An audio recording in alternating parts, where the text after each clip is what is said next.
Hey everybody, this is JJ Kennedy with Evil Genius TV and Evil Genius Interactive. I've been getting a bunch of questions about the tech stuff that I use, like the cameras and audio equipment for shooting the videos and doing the different audio projects. So I thought I would make a quick video just to show you some of the stuff that I'm using.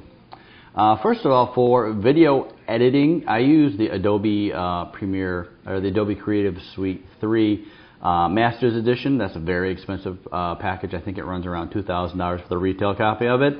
But there's other more simple programs that I found that work fairly well. I use that particular program because it allows me to use several camera angles and different camera stuff at the same time, and has advanced video editing. But one of the first programs I started using was this, which is the Adobe Photoshop Elements and the Adobe Premiere Elements. Looks like the retail price is $150 on it. I think I bought it for around $120 or so, but it does give you access to most of the features of both Photoshop and Adobe Premiere, so it's a great package for a really good price. Now, let's see, for screen capture, I use Camtasia Studio. I think I'm using Edition 5, and I'll see if I can grab some screen grabs on that later. But again, that's the thing that allows me to show you what I'm doing on the computer at a particular time, and it records everything, and you can set it to record specific windows or certain sections of your screen. Now, for the audio section of that, I use just a plain old gaming headset with microphone. This is one of the better models. It's probably like 60 or 70 bucks or so, but this is actually one that I use for just playing online games with my buddies. And it's got a USB connection. This one doesn't plug into the regular speaker and microphone section, so this is USB. The quality of this is pretty good, but I use this for when I'm doing the Camtasia voiceover stuff, so you've probably heard some of that before. It's not amazing voice quality, and I definitely do have better equipment, but it's just so easy to plug the thing into my computer and go. So that is that. Now we're going to switch over to some of the hardware stuff. So I'm actually going to keep talking to you in the video, but I am going to show you a second camera that I use. I use this both for video conferencing and for when I'm doing like second camera fill stuff, and that's just this little baby. This is a Canon Allura 2MC. I bought this quite a while back, probably 6 or 7 years ago, and I think I paid like $600 for it at the time. You can probably find them on eBay now for a couple $100, and this will probably serve most of your needs. The reason I chose this particular model, it's not HD. And HD wasn't even around when I bought it, but this little camera does have a mode called progressive scan, and what that is, instead of doing interlace scan, where each frame it takes a top part of the image and the bottom part of the image and interlaces them staggered. Too much tech crap that you don't need to know. Progressive scan basically makes it look more like a movie. So if you've ever seen someone's home video and it looks like a home video, they're not using progressive scan and they're using a cheaper camera. This particular little camera has progressive scan, so it gives you much more of a film look. And when we switch over to it, I'll try to show you the difference between a regular movie mode and the progressive scan mode. So let's see if I can switch this on. I'm going to keep talking to you on this audio feed, but I'm going to switch over now to the scan feed from my little camera. So let's see if we can get this going here. Okay, now we're recording.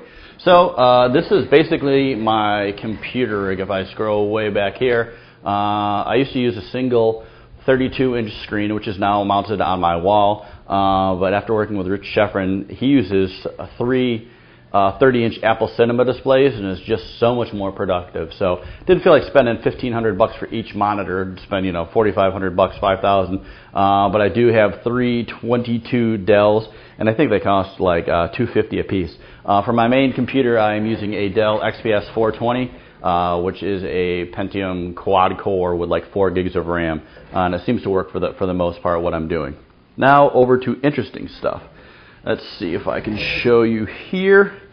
For the audio section, I am using a Audio-Technica wireless mic. So let's see, it's the Pro 88WT. Like I said, this is wireless. You can get wired versions. I actually just ordered one recently that hasn't come in yet, and I think it costs about 30 bucks. But the package for the Pro 88 is this guy. So actually, this came as part of a bigger package, which includes a regular handheld mic, which I don't know why I bought that because I have plenty of wireless handhelds, but it's got the whole package here. The cool thing about this particular wireless is that it is battery operated as well. So most wirelesses, the transmitter pack is always battery operated because that's what you usually wear on you. But when you're using the receiver, that's typically something you have to plug in, and if you're taking your camera on the road, that's not going to work. So this particular model, the receiver is also battery operated. So let's move over to other stuff. This is what I'm using for my ghetto light rig. I typically don't use any lighting when I'm just doing these videos. I also have a full, professional lighting rig, but the problem with using that is it's pretty expensive. The lights are about $300 a piece, and those are the ones that you see that got the big white umbrella out in front of it that diffuses the light. This is just a little cheapy thing that I rigged up just to show you what you can get away with and how cheap you can do it. So basically, if you swing around to the back here, this is a little light from Home Depot that costs like $4. It's just a little clamp light. And on the front of it, I put some cooking parchment paper, which doesn't burn, and I secured it to light using metal paper clips. So they're going to be hot as crap, but take it from experience, you don't want to use plastic clothespins because they melt. And I won't tell you how I learned that one, but that's the truth. Okay, moving on. This is the main camera that I use for filming. This is a Canon XL1, and I think it's affectionately referred to as the porn cam. So if you've ever watched the porn movie, this is probably the type of camera that they were using. It's considered prosumer, so it's a step above consumer, but it's not quite the level of the big fancy. I think they also filmed 28 days later on the same exact camera. Again, this is not HD, but they do make HD versions of it, so it looks all fancy. So sitting on top here is the wireless receiver package. Like I said, it's battery operated. It's sitting in my study right now, so I could plug it in, but it's still running off just a 9-volt battery. Other funky stuff I had added on here.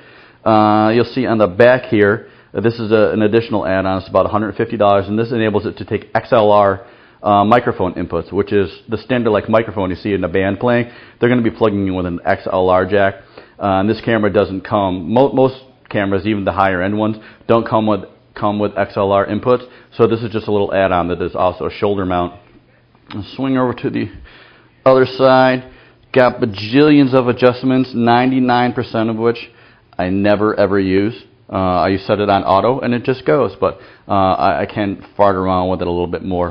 So that back to the XL1. I think I bought this used, and I think it ran around $1,500 on eBay without the additional filters and attachments. Maybe total spent about $1,700. It's probably way more than you would use or need to shoot a regular video. I just happen to have it from some of the work that I've done before, and it works out great. And it's a great looking camera. Again, it's not HD. But one thing you do need to realize if you do go the HD route is that it takes just a retarded amount of space on your hard drive to take any source files off HD. So just make sure, take that into consideration. It will look better when you squish it down and encode it in FLV format or whichever format you use for the web, but the original source files are just going to be huge. So that is it over here. That is it. This is JJ Kennedy from Evil Genius TV. I hope that helps. If you have any other questions about the stuff that I am using, please feel free to drop me a line. My email address for Evil Genius TV is info@evilgeniustv.com. So until next time, have a great day, and I'll talk to you later. Oh, don't forget, the elections are coming up soon. Doesn't matter who you vote for, but make sure you vote for somebody. That's it. I'll talk to you later. Bye.